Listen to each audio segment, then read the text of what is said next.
Aquella estudiante de la tercera fila estaba llorando. Tenía 21 años. Cursaba la carrera de psicología. Había ido al aula magna esa mañana porque su profesor ofrecía créditos extra por asistir a la conferencia. Esperaba sentarse al fondo, mirar su teléfono móvil y marcharse al cabo de una hora. Pero no se marchó. Tampoco miró el teléfono.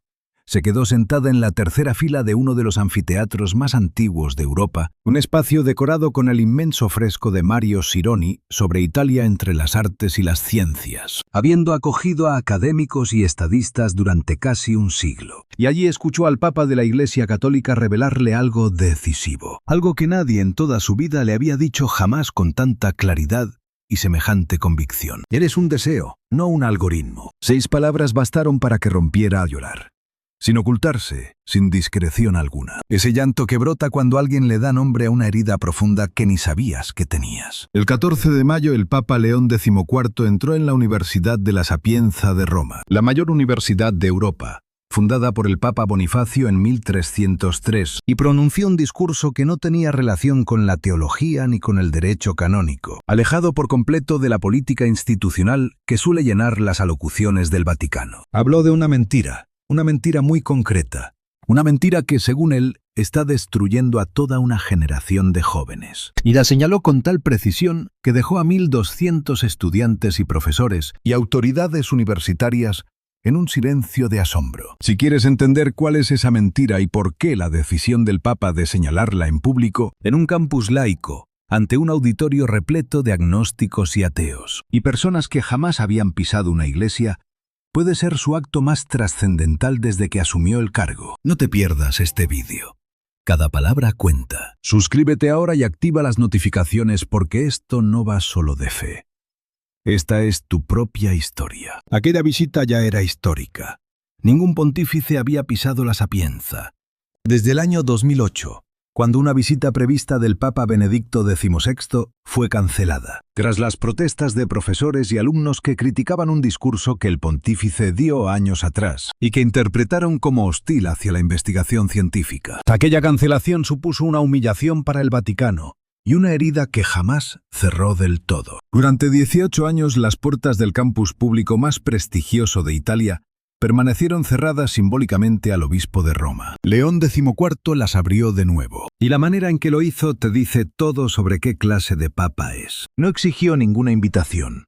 Tampoco recurrió a tensas negociaciones por canales diplomáticos. Le escribió una carta personal a la rectora de la Sapienza, Antonella Polimeni, profesora de odontología que lidera la universidad desde el año 2020, donde le expresó su profunda admiración por la tradición intelectual del campus, su respeto por la laicidad académica y su gran deseo de dirigirse a los alumnos no como un líder religioso, sino como alguien consagrado a la docencia toda su vida, convencido de que la universidad sigue siendo de los pocos refugios que quedan. En nuestro mundo donde se busca la verdad por el simple valor de encontrarla. La carta se debatió en una junta de profesores. Hubo fuertes discrepancias. Hubo oposición. Un reducido grupo de catedráticos del Departamento de Física difundió un manifiesto, oponiéndose a la visita, imitando las protestas de 2008. Pero el rector desestimó las objeciones. La invitación fue enviada, y la mañana del 14 de mayo, la caravana papal, un modesto convoy de 3 vehículos,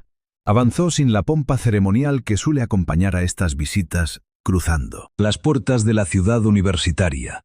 El campus diseñado por Marcello Piacentini e inaugurado en 1935. Entró al aula magna a las 10:15 de la mañana. El aula magna de la Sapienza no es un auditorio cualquiera. Es un verdadero templo de la vida intelectual italiana. Un espacio imponente con relucientes suelos de mármol, gradas con capacidad para más de 1.500 personas y el enorme fresco de Sironi sobre el escenario, encargado en 1935, que muestra a Italia rodeada por alegorías de la ciencia, la ley y el arte. Papas, presidentes y premios Nobel se han plantado antes ante este mismo atril, un lugar diseñado para que cualquiera sienta el peso de 700 años de una tradición intelectual que jamás se ha interrumpido. León XIV caminó despacio hacia el atril, vestido de blanco con la sotana papal, el solideo blanco y la cruz pectoral sencilla que lleva desde su elección, que según dicen es la misma de cuando era obispo de Chiclayo, sin más insignias ni notas, sin carpetas ni papeles en la mano.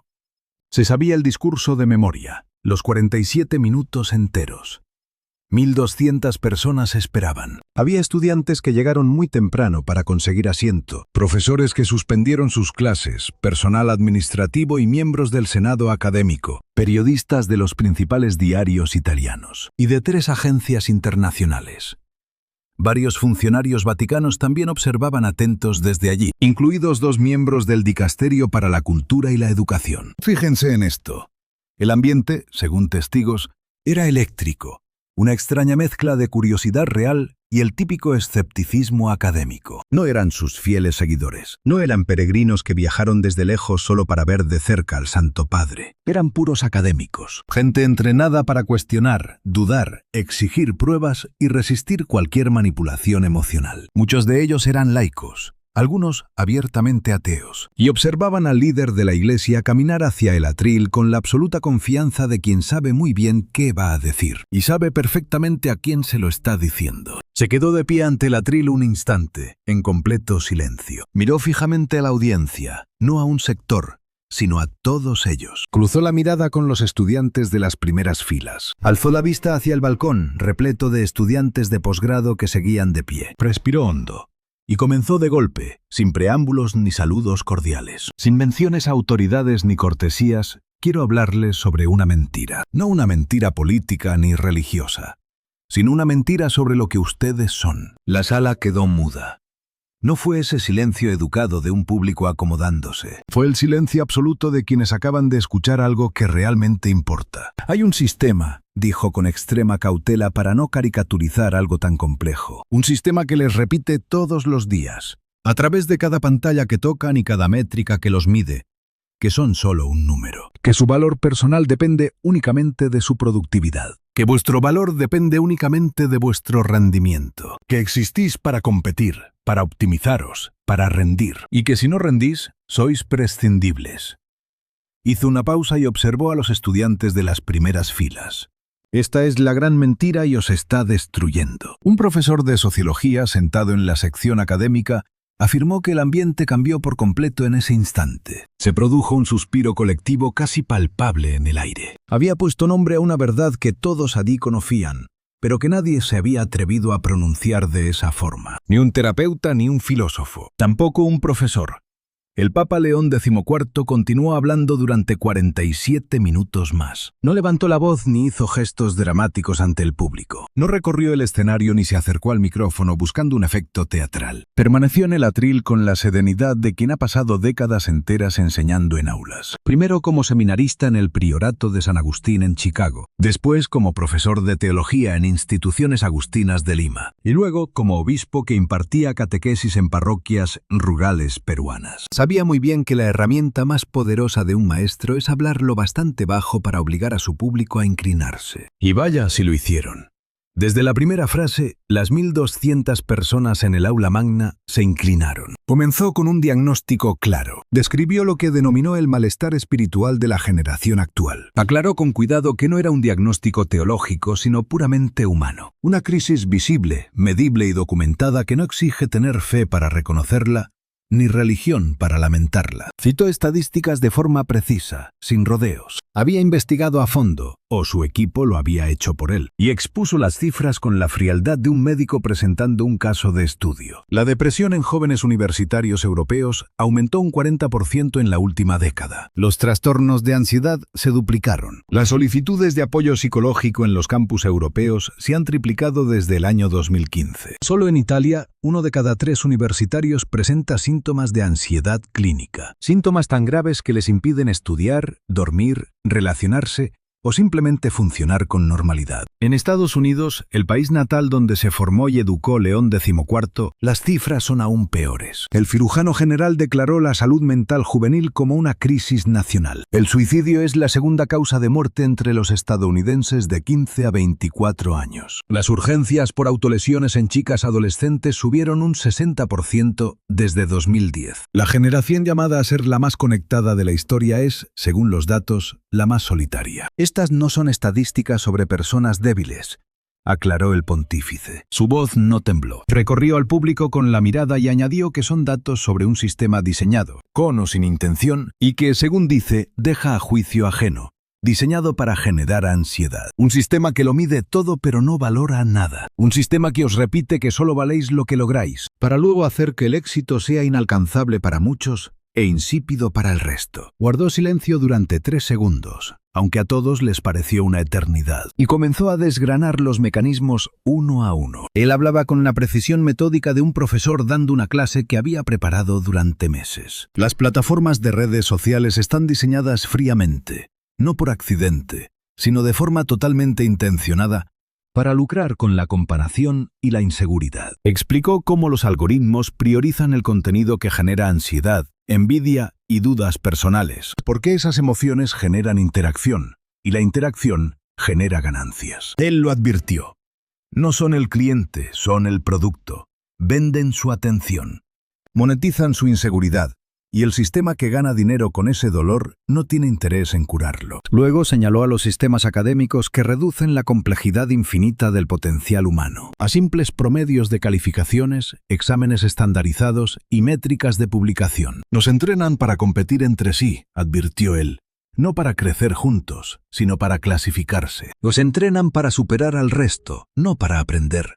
Y el resultado no es la excelencia, solo agotamiento. El mercado laboral trata a los jóvenes como recursos desechables dentro de una ecuación de optimización, usando contratos temporales y pasantías no pagadas, además de trabajos temporales que prometen flexibilidad a cambio de quitarles estabilidad. Una generación que no puede planificar su futuro, lamentó él. Es una generación a la que le han dicho, de todas las formas posibles, que no importa su mañana. Criticó la meritocracia, que promete que el éxito llega a cualquiera con talento y esfuerzo, para luego culpar sistemáticamente al individuo por fracasos que son estructurales, económicos y políticos. La característica más cruel de esta mentira, señaló el Papa, es que te hace directamente responsable de tu propio sufrimiento. Te dice que si sientes ansiedad es simplemente porque no te estás esforzando lo suficiente. Que si estás deprimido, la razón es que no eres lo bastante fuerte. Y si te quedas atrás, es porque no eres lo suficientemente bueno. Falso.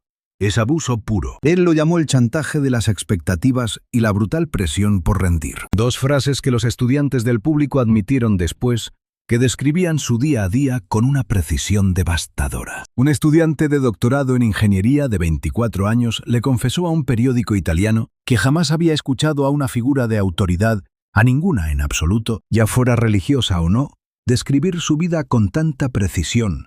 No estaba adivinando, él lo entendía todo. Entonces profundizó en su argumento. Aquel que convirtió este discurso en algo mucho mayor que una simple crítica a la cultura moderna, transformándolo en un tema que teólogos, filósofos y teóricos sociales siguen debatiendo semanas después. La mentira no es solo que debas rendir constantemente, afirmó él. La mentira es sobre lo que eres, asegurando que solo eres materia, que eres biología, neuronas activándose en patrones que se pueden predecir y manipular fácilmente. Un simple algoritmo, un conjunto de entradas y salidas optimizables si se aplican los datos correctos. Él negó lentamente con la cabeza. No, ustedes no son un algoritmo. Ustedes son un deseo, un anhelo constante, doloroso y sin fin, de encontrar un propósito, de amor y de verdad.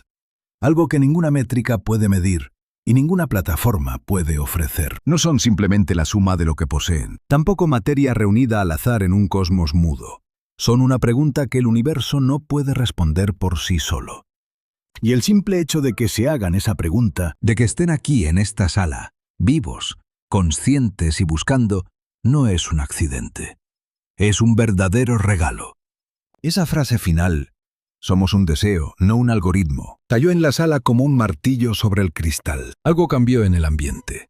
Podía percibirse claramente en el lenguaje corporal del público. Los estudiantes que antes se recostaban en sus sillas, ahora se inclinaban hacia adelante. Los profesores que tomaban notas dejaron de escribir para limitarse a escuchar. El escepticismo visible en muchos rostros cuando el Papa entró a la sala había desaparecido por completo. En su lugar había algo mucho más inusual, una atención real, absoluta y libre de apariencias. El tipo de atención que cualquiera presta al escuchar una verdad innegable. Varios estudiantes empezaron a grabar con sus teléfonos, no para publicarlo ni compartirlo, sino para guardarlo.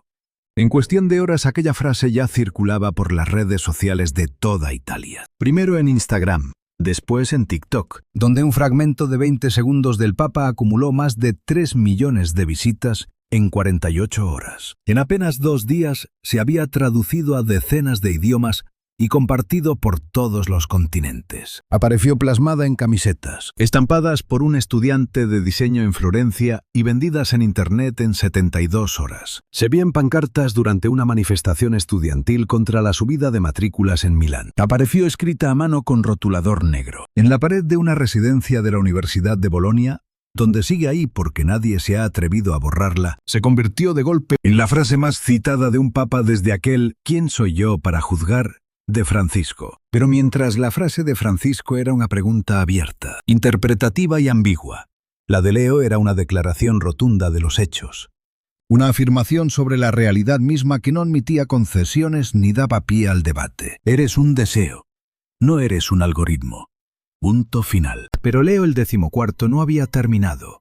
Dio un giro inesperado que sorprendió incluso a los funcionarios del Vaticano que conocían el borrador, aunque no su contenido completo, pasando de lo personal a lo político, de la crisis del individuo a la de la civilización entera, al hablar sobre inteligencia artificial. Y aquí el público reaccionó de nuevo, al ver que no era la típica advertencia tecnófoba que los académicos esperaban de un líder de 71 años. Leo el XIV no habló de la inteligencia artificial con la habitual filosofía abstracta de la Iglesia, sino con términos muy concretos y realistas, que revelaban una asombrosa comprensión personal del tema, o, como confirmaron después varios funcionarios vaticanos, meses de intensas reuniones con expertos de la materia, incluyendo a investigadores universitarios europeos y a un ex ejecutivo de Silicon Valley, al que habían invitado a una audiencia privada en el Palacio Apostólico en abril. Distinguió la inteligencia artificial como una herramienta útil para el avance de la medicina, la educación y la ciencia, la accesibilidad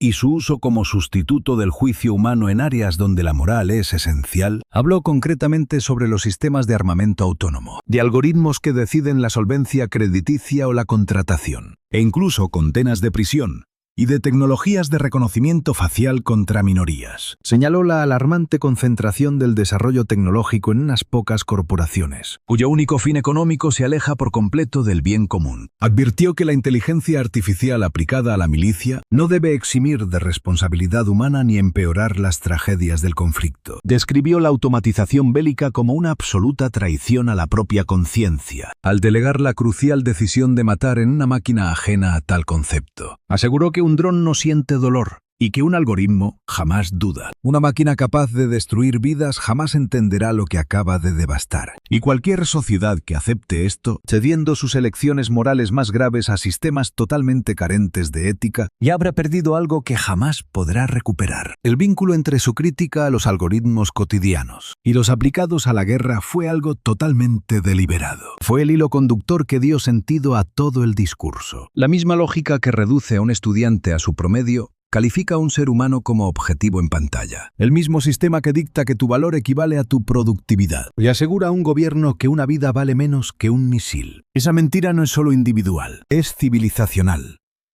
Pasó entonces a detallar el rearme de Europa. Evitó nombrar a países específicos, pero el mensaje resultaba del todo inconfundible para el análisis geopolítico actual. Describió el gasto militar récord del continente superando los 3 billones de dólares globales. En 2025, según el Instituto de Investigación de la Paz de Estocolmo, y afirmó que semejante rearme, más allá de cualquier justificación, empobrece directamente la inversión en educación y sanidad. Señaló que varias potencias europeas dispararon sus presupuestos militares, entre un 20 y 40% en solo 2 años, mientras recortaban en universidades, salud mental y empleo para jóvenes. Pidió con firmeza no disfrazar el rearme llamándolo defensa, un continente que gasta más en armamento que en su juventud ya ha elegido un futuro erróneo. Miró fijamente a los estudiantes de la sala al pronunciar estas duras palabras. No a los académicos, tampoco a la prensa, a los jóvenes porque ellos serían quienes heredarían las consecuencias de semejante decisión. Habló de la paz y de cómo se contamina la razón humana, al imponerse la lógica bélica del enemigo,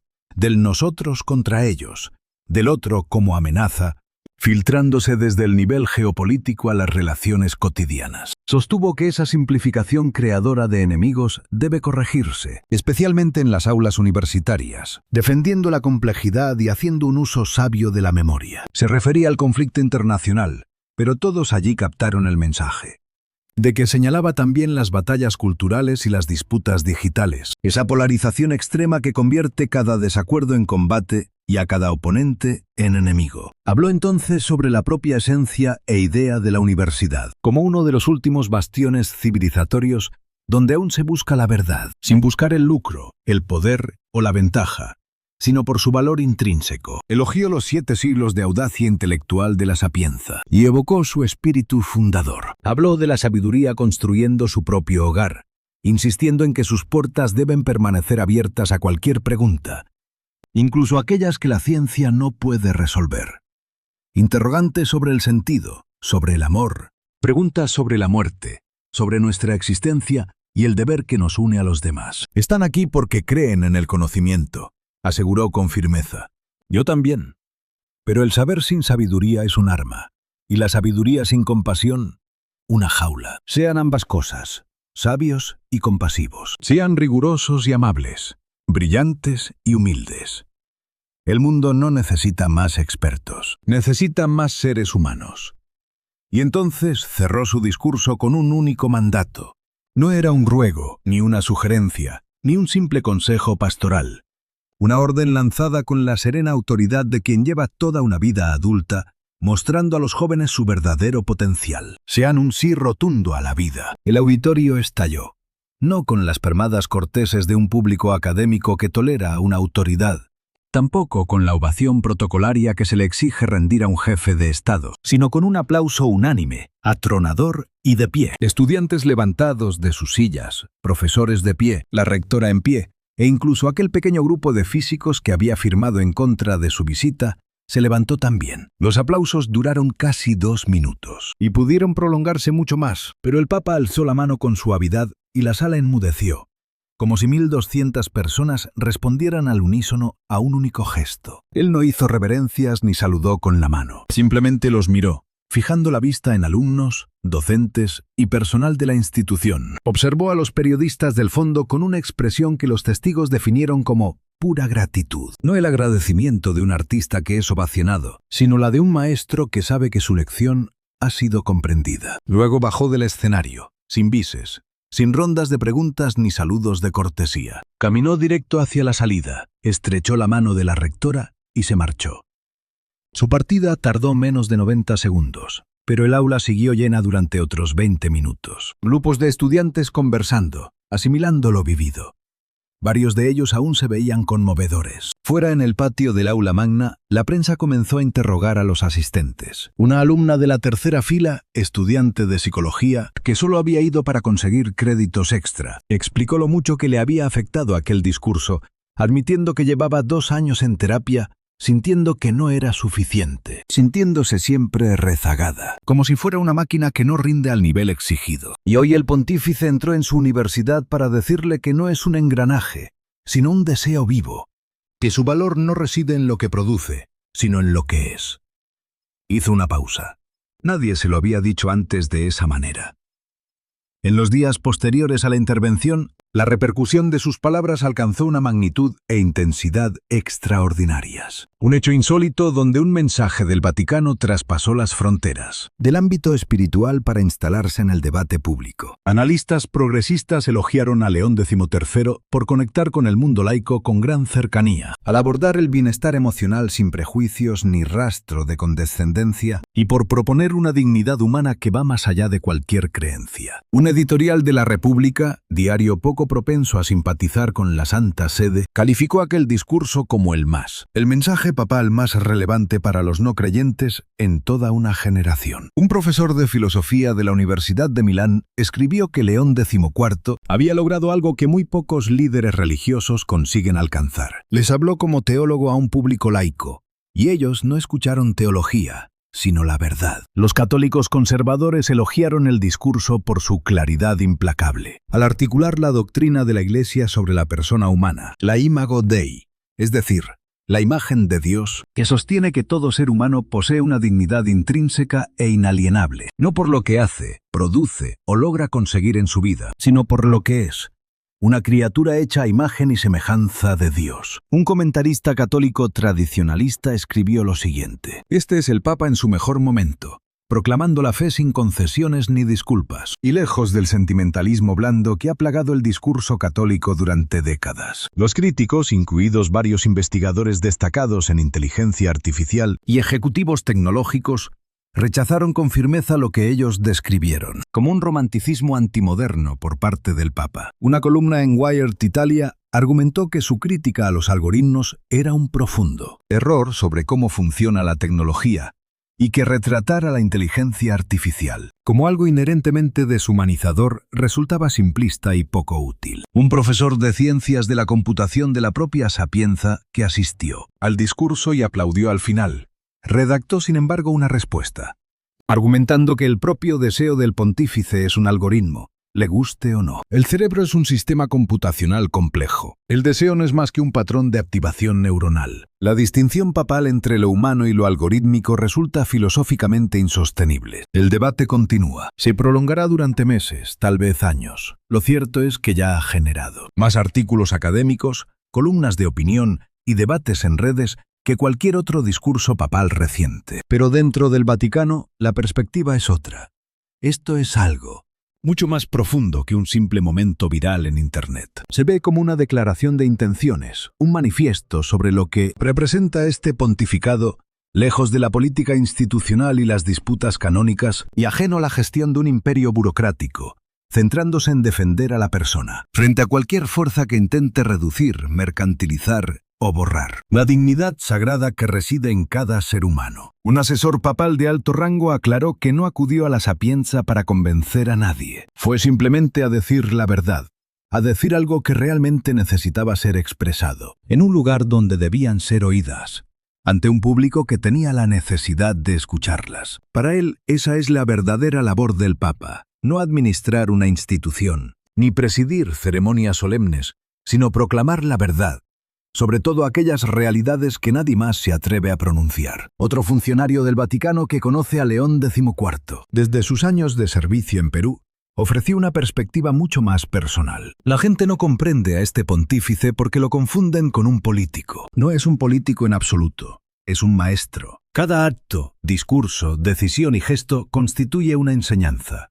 Y lo que dijo en la Sapienza fue la expresión más pura de ello. Entró en una sala llena de jóvenes que sufrían para enseñarles la gran verdad sobre sí mismos. Eso fue todo lo que hizo, y fue suficiente. Mientras tanto, en aulas y seminarios de toda Italia, los profesores ya incorporaban aquel discurso a sus clases. Un profesor de filosofía de la Universidad de Turín asignó el texto completo como lectura obligatoria en su curso de Ética y Tecnología. Un profesor de Sociología de la Universidad de Padua organizó un seminario improvisado para debatir la crítica del Papa a la meritocracia. Una profesora de Psicología de la propia Sapienza, colega de la mujer que había invitado a sus estudiantes por créditos extra, envió un correo a su departamento con un mensaje contundente. El Papa acaba de dar la descripción más eficaz de los determinantes sociales de la ansiedad que he escuchado jamás. Debemos debatir por qué ha tenido que ser un líder religioso quien diga lo que nosotros debimos decir hace años. Leo XIV regresó al Vaticano esa misma tarde. Almorzó solo en el pequeño comedor adyacente a sus apartamentos privados. Pasó el resto de la tarde en su estudio, leyendo informes del Dicasterio para la Doctrina de la Fe. No hizo ninguna declaración pública sobre el discurso. No publicó en redes sociales ni preguntó a su equipo de comunicación cómo se había recibido el discurso. Ni siquiera revisó las noticias. Pero esa noche, cuando su secretario ya se marchaba, el Papa lo llamó de vuelta. Le dijo: